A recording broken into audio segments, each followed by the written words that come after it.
3단원 시스템과 상호작용에서 세 번째로 생명 시스템에서 세 번째 파트인 세포 내의 유전 정보의 흐름에 대해서 알아보겠습니다. 먼저 이 단원은 통합과학 1에서 2-2-3단원을 기억을 해주시고요. 중학교 3학년 내용 중에 5-1, 2, 4단원을 기억을 해주시면 좋습니다. 이 내용을 안다는 전제 하에 이 내용을 설명을 드리도록 할 거고요. 얘네들은 유튜브랑 그리고 블로그에 정리본에 올라와 있으니까 이것도 참고해서 공부를 해주시면 됩니다. 그러면 개념 살펴보겠습니다. 먼저 DNA입니다. 세포의 핵 안에 존재하는 유전 물질이고요. 뉴클레오타이드가 여러 개 연결이 되어 있는 폴리뉴클레오타이드 두 가닥이 나선으로 꼬여 있는 이중나선 구조를 가지고 있습니다. 그래서 얘가 DNA다 라고 봐주시면 되고요. 뉴클레오솜은 히스톤 단백질 8개를 DNA가 둘러싸고 있는 구조입니다. 인산에 의해서 음전하를 띠는 DNA가 뭉치는 것을 양전하를 띠는 히스톤 단백질이 돕는다 라고 봐주시면 됩니다. 그래서 인산이 음전하를 띠는 거는 우리가 앞에서 했었는데 통합과학 1에서 인산은 이렇게 생겼다. 그래서 얘가 수소이온 방출되면서 마이너스를 띠는 거기 때문에 인산끼리는 서로 싫어한다 라고 기억을 해주시면 됩니다. 이 싫어하는 거를 양전하를 띠는 히스톤 단백질이 돕는다 라고 봐주시면 되고 이 단백질의 이름이 바로 히스톤이다 라고 기억을 해주시면 됩니다. 그러면 염색체랑 염색사 비교해 보겠습니다. 염색체는 세포 분열을 하는 분열기에 DNA와 히스톤 단백질이 존재하는 형태입니다. 분열기에는 핵막이 사라지기 때문에 염색체는 세포질에 존재를 합니다. 그림에서 보다시피 세포질에 염색체 존재하는 거 볼 수 있고요. 막대 모양으로 뭉쳐져 있는 형태입니다. 사람의 세세포에는 46개의 염색체, 즉 23쌍의 염색체가 존재하고요. 사람의 생세포는 23개의 염색체가 존재합니다. 그래서 얘의 절반이 생세포다라고 기억을 해주시면 됩니다.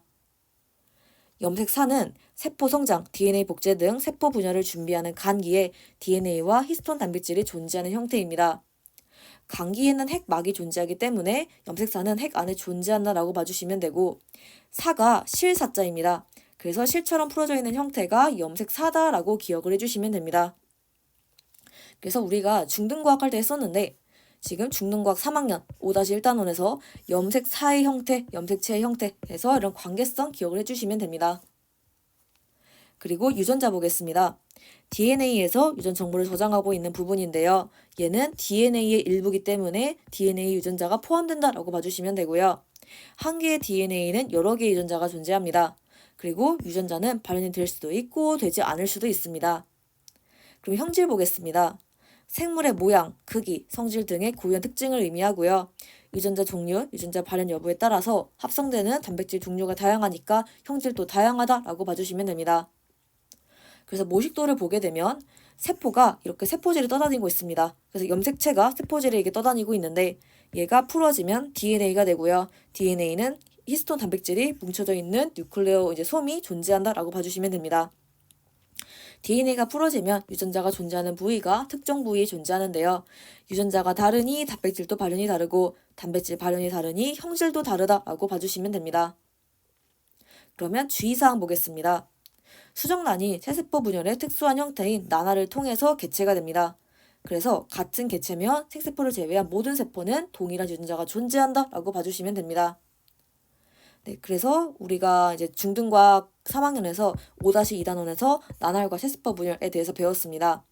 그래서 세세포 분열이 속도가 빠르면 나날입니다 라는 그런 내용들이 있었기 때문에 이 내용 참고해서 나날을 기억해 주시면 되고요.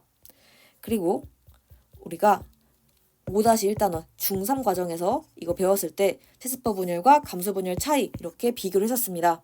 그래서 세세포 분열은 이렇게 다 똑같은 애들끼리 복제가 되는 건데 감소 분열은 절반 쪼개지는 거니까 감소 분열로 생성된 생세포 제외하고는 다 유전자가 똑같음이라는 것도 기억을 해주시면 됩니다. 그리고 유전자가 존재해도 발현이 될 수도 있고 되지 않을 수도 있습니다.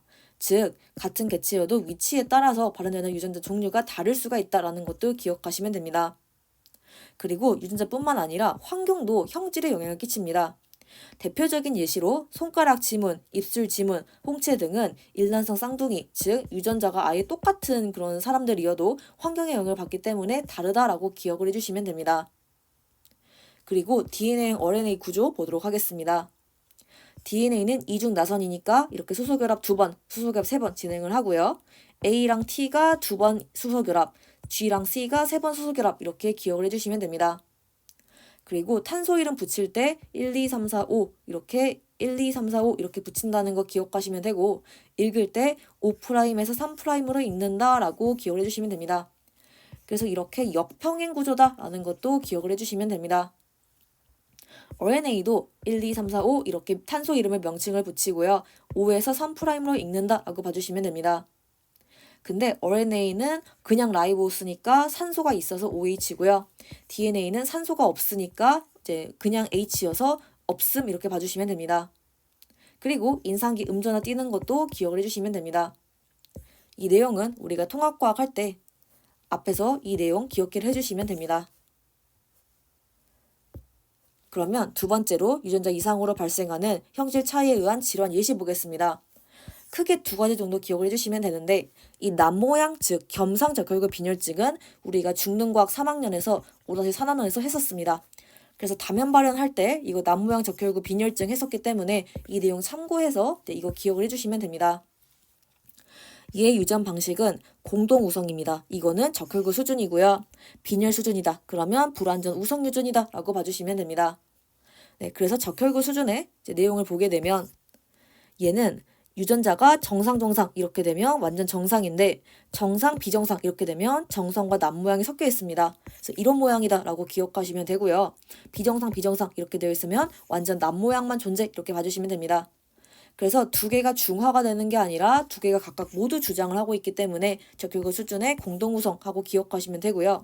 빈혈 수준은 정상이면 없음, 정상 비정상이면 미약, 그리고 비정상이면 악성 이렇게 봐주시면 됩니다.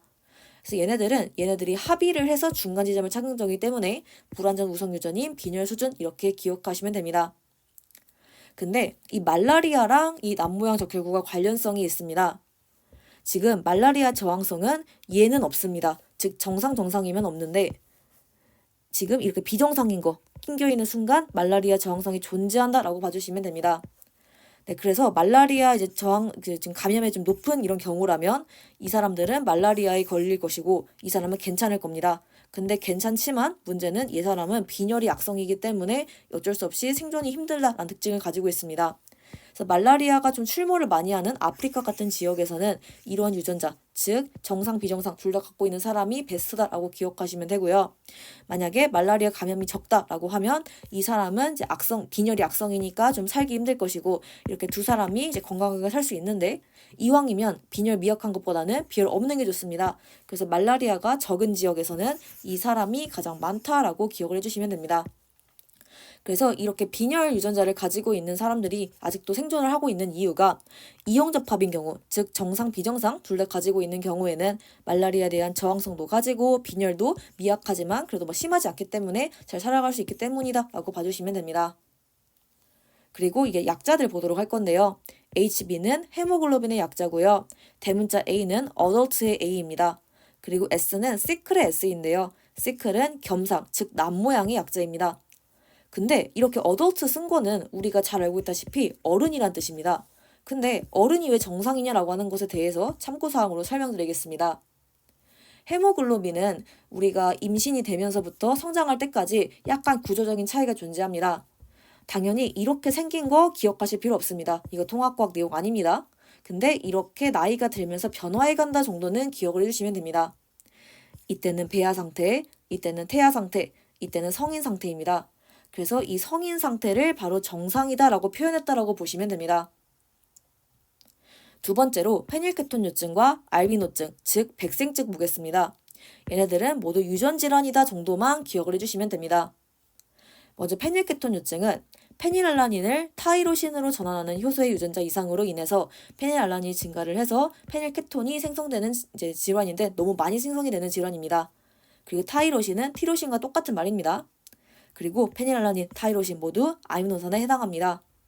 그래서 얘가 얘로 변하는 과정이 있는데 이 효소가 막혀버립니다. 그러면 얘가 이렇게 진행이 될 수밖에 없고 페닐케톤이 쌓여서 페닐케톤 요증이 발생한다라고 봐주시면 됩니다. 그리고 이 요자가 소변할 때 요자입니다. 그래서 소변에 페닐케톤이 많아요 라는 뜻이다라고 보시면 됩니다. 페닐케톤 요증에 걸리면 뇌 조직의 손상으로 인해서 지능장애 등이 발생합니다. 그리고 알비노증, 즉 백색증이라고 하는 거는 말 그대로 피부가 너무나도 하얀 사람을 의미합니다. 타이로신, 즉 티로신을 멜라닌 색소로 변환하는 그런 효소의 유전자 이상으로 인해서 멜라닌 색소가 부족해집니다. 그래서 얘가 막혀버리니까 어쩔 수 없이 멜라닌 색소가 적어지고 그래서 엄청나게 하얘진다라고 봐주시면 됩니다. 그리고 타이로신은 최종적으로 CO2랑 물 이렇게 해서 분해가 된다라고 봐주시면 됩니다. 근데 우리가 멜라닌과 멜라토닌이 이름이 비슷하니까 헷갈려하는 경우가 많습니다. 그래서 멜라닌과 멜라토닌 비교해 보겠습니다. 멜라닌은 우리가 잘 알고 있다시피 갈색, 검은색 등의 어두운 색소입니다. 색소니까 색소 부족하면 백색증이라고 기억하시면 되는데 멜라토닌은 수면이나 각성 등의 생체 리듬을 조절하는 호르몬이다 라고 기억을 해주시면 됩니다. 그리고 참고사항으로 페닐케톤유증 환자가 정상적으로 살아갈 수 있는 방법 보겠습니다. 이 사람은 간단합니다. 얘가 많아서 얘가 생성된 거기 때문에 페닐알라닌을 적게 먹으면 됩니다. 먼저 임산부가 페닐케톤유증 환자를 임신하고 있다는 것을 유전자 검사를 통해서 알았습니다.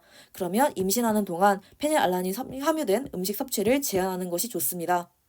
그리고 페닐케톤유증 환자는 살아가는 동안 페닐알라닌이 함유된 음식 섭취를 제한하시면 됩니다. 그러면 얘가 많이 생성이 안 되니까 충분히 정상적으로 살아갈 수가 있습니다. 근데 페닐알라닌이 아미노산이니까 뭔가 단백질 섭취만 조절하면 되지 않을까라고 할 수가 있는데요. 놀랍게도 감미료인 아스파탐에도 페닐알라닌이 존재를 합니다. 그래서 우리가 단백질뿐만 아니라 이런 감미료에도 페닐케톤 요증을 유발할 수 있는 페닐알라닌이 존재를 하기 때문에 감미료도 주의를 하자라고 기억을 해주시면 됩니다. 그럼 이렇게 해서 이제 형질 차이에 의해서 이제 발생하는 질환 예시까지 해서 마무리하도록 하겠습니다.